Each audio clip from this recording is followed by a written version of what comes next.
Jorge Albeiro, soy licenciado en Geología, con un posgrado en exploración de hidrocarburos de esta misma universidad, una tecnicatura en perforaciones y un posgrado de Project Management que terminó el año pasado, y con una experiencia de casi 19 años de docente universitario, acompañado a la experiencia de campo que suman 35 años aproximadamente. Durante el desarrollo de este curso vamos a ver en la primera parte qué es lo que son yacimientos convencionales y cuál es la diferencia con yacimientos no convencionales. Por definición podríamos decir que un yacimiento convencional, como los que estamos acostumbrados a trabajar o a ver, se refiere a yacimientos que para su formación se ha producido una evolución en el tiempo geológico desde la deposición de la materia orgánica, la generación, la migración y el entrampamiento en un lugar adecuado dentro de la corteza terrestre. Los yacimientos no convencionales, los cuales están hoy en día muy en boga de todo por realmente el valor económico que tienen, son yacimientos que están asociados a un determinado tipo de roca y que no guardan una estrecha relación con los que mencionábamos anteriormente. Durante el desarrollo de este curso vamos a ir revisando paso a paso cuál es la geología asociada a los yacimientos no convencionales del tipo shale. Vamos a revisar las principales características de este tipo de rocas que nos permiten tener un yacimiento no convencional tipo shale. Cómo se reconocen las rocas asociadas a este tipo de yacimiento, ya sea en afloramiento, en el campo, en corona, en los recortes de perforación o cutting, en los registros eléctricos básicos. No vamos a ver todos los registros, pero los básicos con los cuales nos permite reconocerlo. No podemos dejar de hablar de los ambientes sedimentarios a los cuales están asociados este tipo de yacimientos y con ello las rocas en las cuales los encontramos. Vamos a describir las características de las rocas tipo shale, cuáles son las condiciones de preservación de la materia orgánica, y finalmente en la última parte vamos a referirnos a un caso de estudio en nuestro país o en la República Argentina, particularmente de lo que conocemos como la formación Vaca Muerta. Y ya para cerrar esta parte del módulo 1, lo que vamos a ver son todas las tareas que debemos realizar en el campo para poder confirmar la presencia o las características de un yacimiento no convencional del tipo shale. Bien, vamos a definir rápidamente qué es lo que es un reservorio convencional y un reservorio no convencional. Holdridge en el año 2003 definió los reservorios convencionales como aquellos que son capaces de producir cantidades importantes de hidrocarburos sin que sean necesarios procesos adicionales para hacerlos producir. Es decir, podemos obtener volúmenes importantes sin procesos adicionales para ponerlos a producir.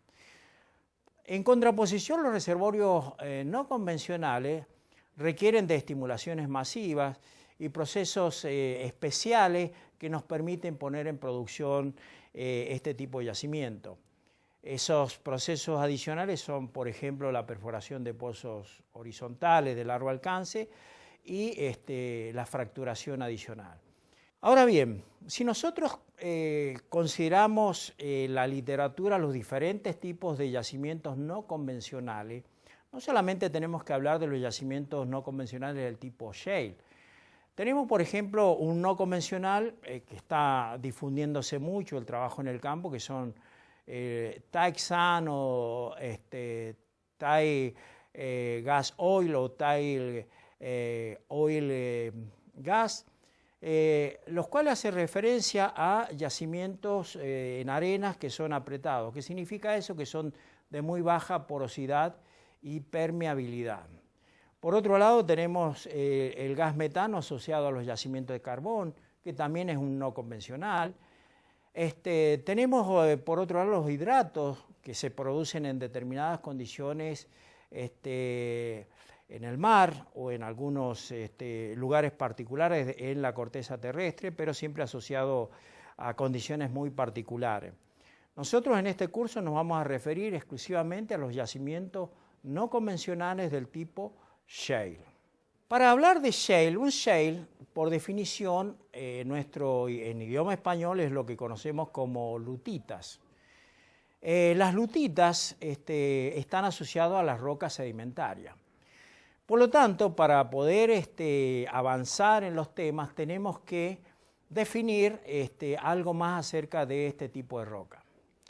Si consideramos la corteza terrestre, está constituido por tres tipos de rocas, fundamentalmente. Por un lado, lo que se conocen como rocas ígneas, el segundo gran grupo son las rocas metamórficas y finalmente las rocas conocidas como sedimentarias, que esa es donde vamos a poner nuestro principal esfuerzo, porque en definitiva son las rocas a las cuales están asociados este tipo de yacimientos.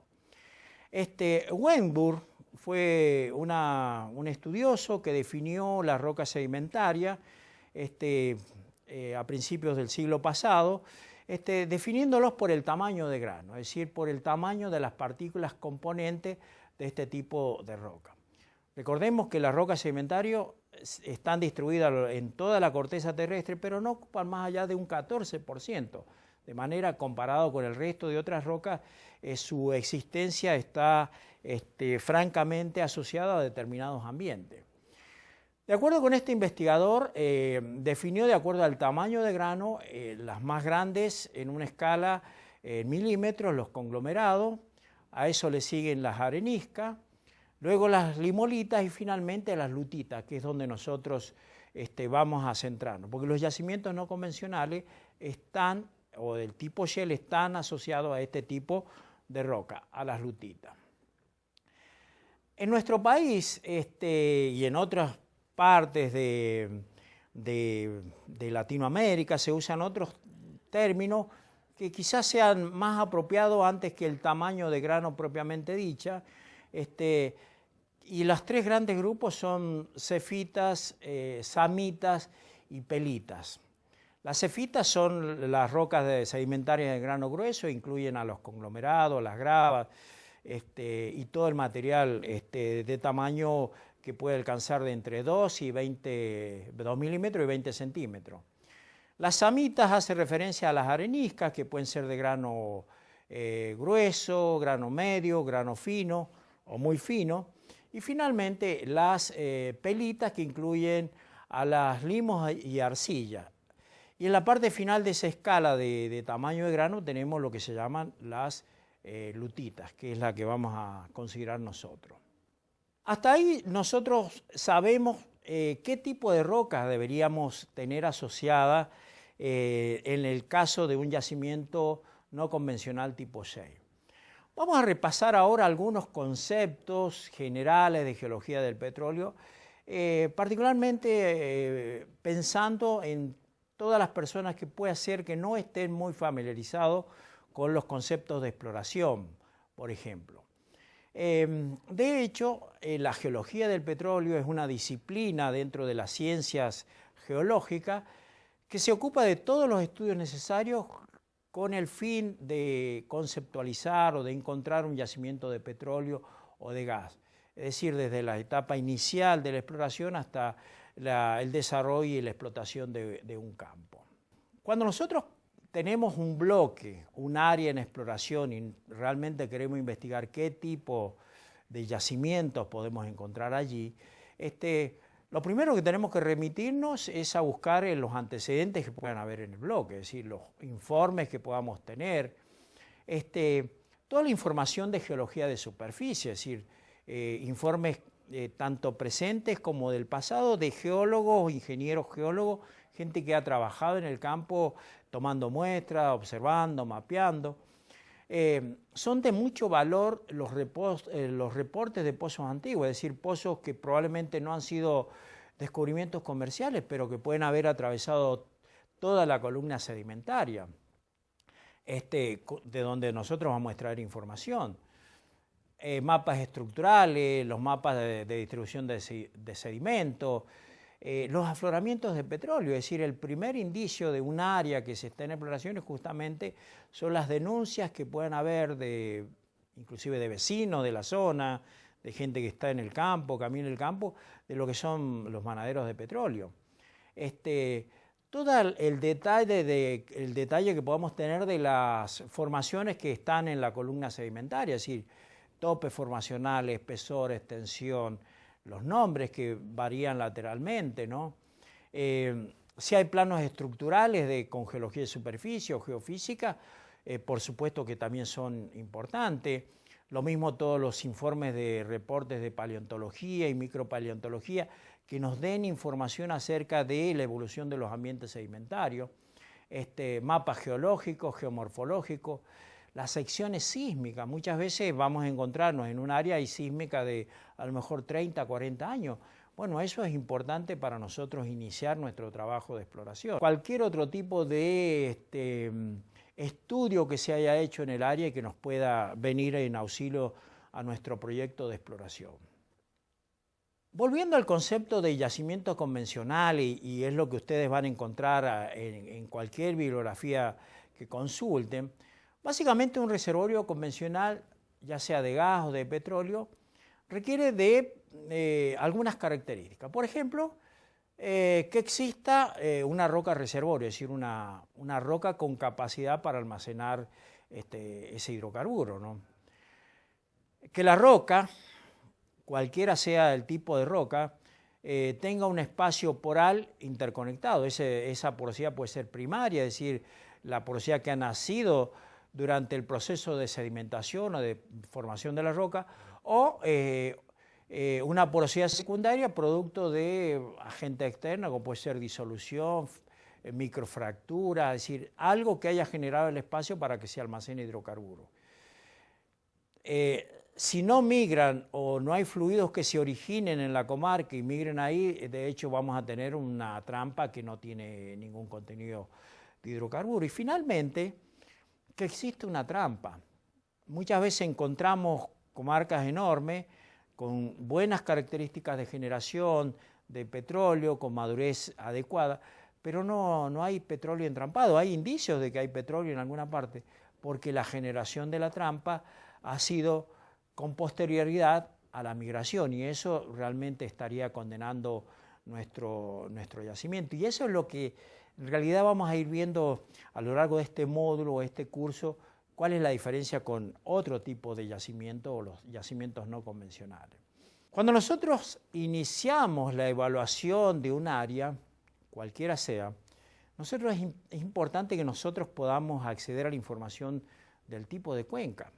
Muchas veces nos involucramos en proyectos en otros países donde conocemos poco acerca de la geología del área, pero es importante conocer las características de la cuenca, si es una cuenca continental, si es una cuenca marina, cómo ha evolucionado esa cuenca a lo largo del tiempo geológico. Si nosotros revisamos el mapa de Latinoamérica, por ejemplo, vamos a ver que a ambos márgenes, tanto Pacífico como Atlántico, hay una serie de cuencas, muchas de ellas asociadas a la propia evolución digamos, a la apertura del Atlántico, y en otros casos a la evolución misma de cuencas que se encuentran dentro de los continentes. Solo por citar un caso, en Argentina tenemos 6 cuencas productivas de hidrocarburos y más de 60 o aproximadamente 60 formaciones que tienen capacidad de producir hidrocarburos, ya sea petróleo o gas. Pero no todas las cuencas ni todas las rocas generadoras conocemos al día de hoy si tienen realmente capacidad de ser un yacimiento no convencional del tipo shale, a excepción de la cuenca neuquina, donde sabemos que hay un desarrollo importante en lo que es la formación Vaca Muerta. Bien, para continuar,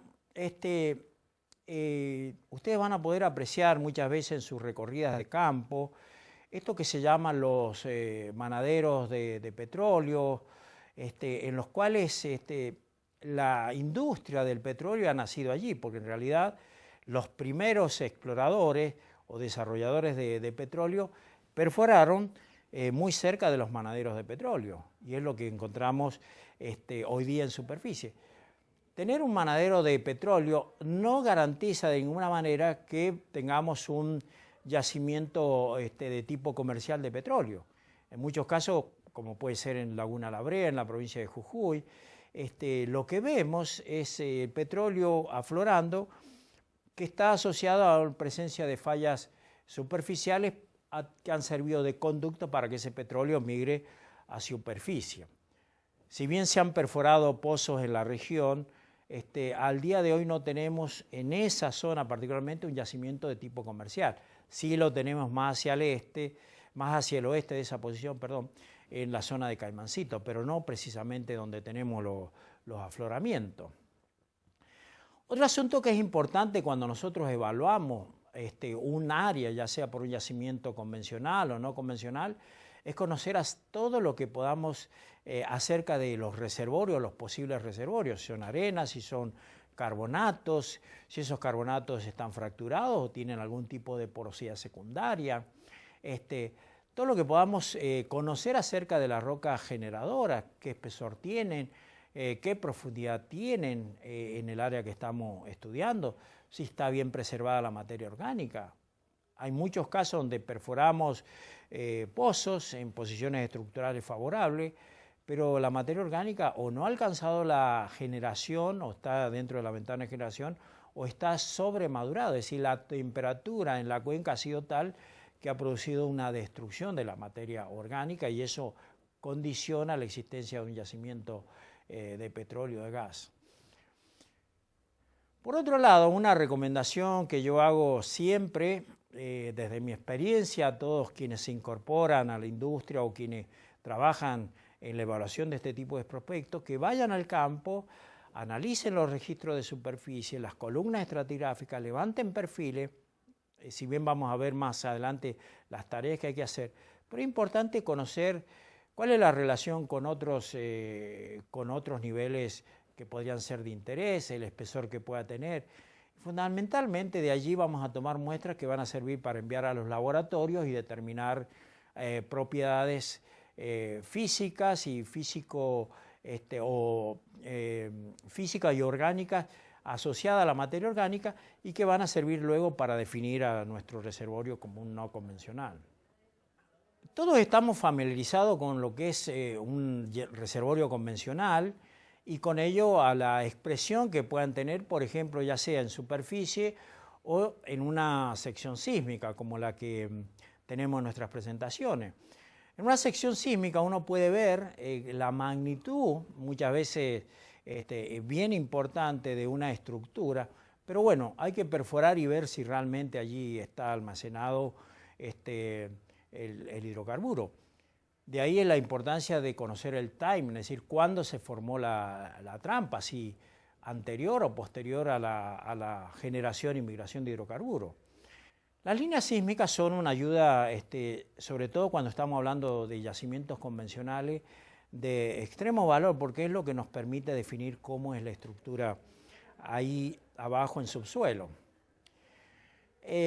Quienes no están familiarizados con la exploración a través de la sísmica de superficie, básicamente y conceptualmente se trata de generar una perturbación en superficie, ya sea con una fuente, con un camión vibros, que se llama, o bien con una fuente explosiva, generar una perturbación. Esa perturbación va a generar ondas sísmicas que van a viajar a través del interior de la corteza terrestre y donde encuentren un medio de diferente densidad, o lo que geofísicos llaman de diferente impedancia acústica, la onda va a retornar a superficie y los geófonos que están sembrados en superficie son los que van a reconstruir o van a recibir esa información. Luego, los geofísicos, es decir, cada capa, las ondas se van a ir reflejando en cada capa que tenga una densidad diferente o un material diferente a la capa por donde estaba viajando. De ahí vamos a obtener un registro de campo que no representa en sí lo que es la estructura en subsuelo, sino hasta que se produce el proceso de compilación de toda esa información, y el intérprete geofísico es quien va a darnos pautas acerca de cómo es el modelado de las capas o de las diferentes formaciones que tenemos en subsuelo. Por ejemplo, algo que ya es de más valor, si nosotros, por ejemplo, hemos llegado a un área ya explorada donde hay pozos, si tenemos, como en el caso de la faja plegada de la cuenca de Ucayali en la selva de Perú, tenemos una imagen sísmica y un pozo, esto va a ser de extremo valor porque a partir de ese pozo nosotros ahora ya podemos definir qué representa cada uno de esos reflectores que nosotros hemos interpretado, que el geofísico ha interpretado. Ahora, cada evento de eso podemos darle identidad a partir de la información que nosotros obtenemos de un pozo, y a partir de ahí, bueno, si tenemos que rediseñar la trayectoria de un pozo en un desarrollo, vamos a tener la capacidad de hacerlo, porque ahora sabemos fielmente qué es lo que representa cada una de esas reflectores en la perforación. El modelo estructural, es decir, nosotros podemos pasar, si conocemos las velocidades sísmicas, podemos pasar de un modelo en tiempo, que es la sección sísmica, a un modelo en profundidad, donde tenemos puesto, ya ajustado por un pozo, la profundidad a la cual se encuentran los diferentes niveles que hemos atravesado y los reservorios, que es lo que más nos interesa.